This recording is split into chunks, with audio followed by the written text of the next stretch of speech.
How's it going, everybody, and welcome to the channel. Today we are taking a look at the RushFPV's Tiny Tank. It is a nano-size 37-channel 5.8 gigahertz smart audio enabled video transmitter. The input voltage is 5 volts and it comes in at a weight of just 1.4 grams. The thickness, including the UFL connector, is 5.5 millimeters. The width comes in at 12.5 millimeters. And the length comes in at 16.7 millimeters. It comes with a dipole antenna with the IPEX UFL connector. And the length of the antenna measures in at 48.8 millimeters. The power output is switchable from 0, 25, 100, 200, and up to 350 milliwatts. Now, it comes in this static-free Ziploc bag, and what you get is the VTX, and you get the dipole antenna, you get 4 silicone wires, and you get some RushFPV stickers, and you also get a shrink wrap. So when RushFPV sent me the Tiny Tank VTX, I knew exactly where it was going to go. The Eachine Tyro 89. Now, I've already installed one on the Eachine Tyro 89, but it did come with a 48 channel, also a smart audio enabled 25 milliwatt VTX. Now, it is just about the same size as the Tiny Tank VTX. The Tiny Tank VTX is slightly taller, but it's slightly narrower. And the VTX that came with the Tyro 89 did its job very well, but its power output was just limited to 25 milliwatts. So there was a limit to how far away it can be flown. And even if you have a good receiver that can go a lot further in distance, you are limited to what the VTX can provide. So it was a perfect candidate for the Eachine Tyro 89 since the Tiny Tank VTX is just about the same size, and yet it has a power output of up to 350 milliwatts. So even at just 100 milliwatt setting, it is so much better than the stock 25 milliwatt VTX. So instead of using the wires that came with the VTX, I just simply cut the wires off of the original VTX and soldered them directly onto the Tiny Tank VTX and mounted the Tiny Tank VTX on the same platform where I had the original VTX mounted. So here are some diagrams showing the different scenarios you may encounter.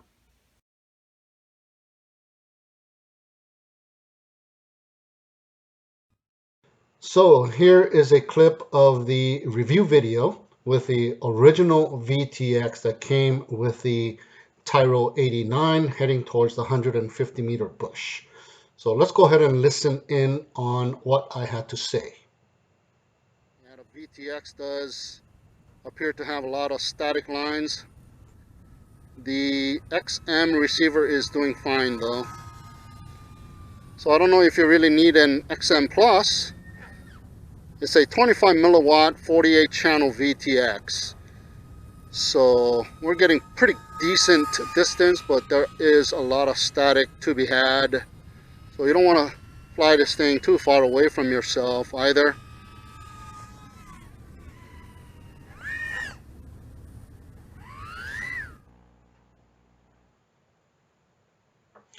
All right, so here we go with the Tiny Tank installed this time, and the VTX setting is set to 25 milliwatts as well.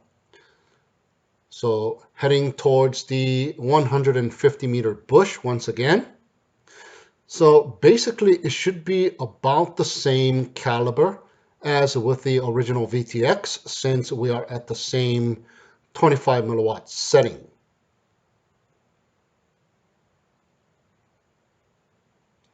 But it does seem to have slightly less static.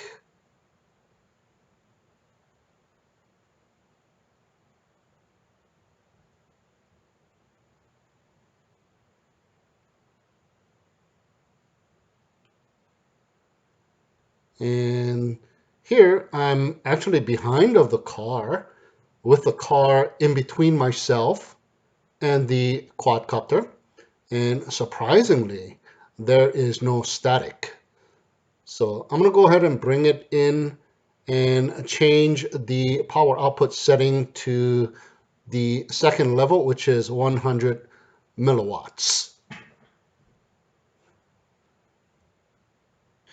All right, so going into the OSD menu, smart audio, and even though it says 200 milliwatts, the VTX will be set to just 100 milliwatts. So set it and exit.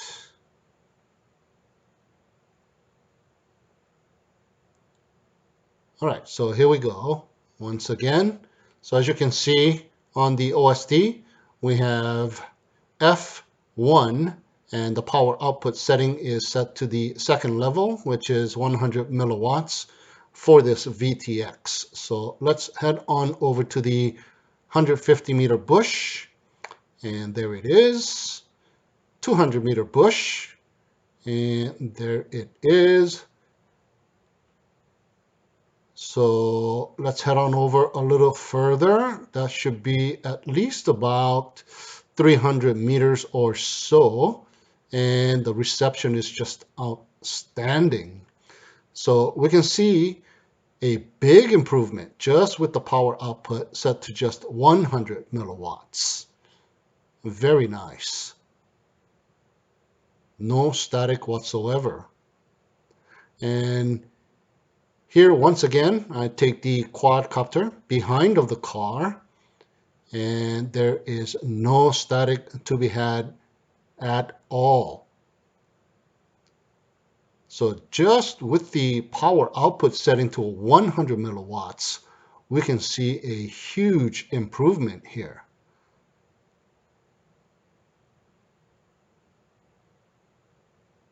This tiny tank is very powerful for such a small VTX. So let's go ahead and bring it in and set it to the 200 milliwatt setting, which is the third power output.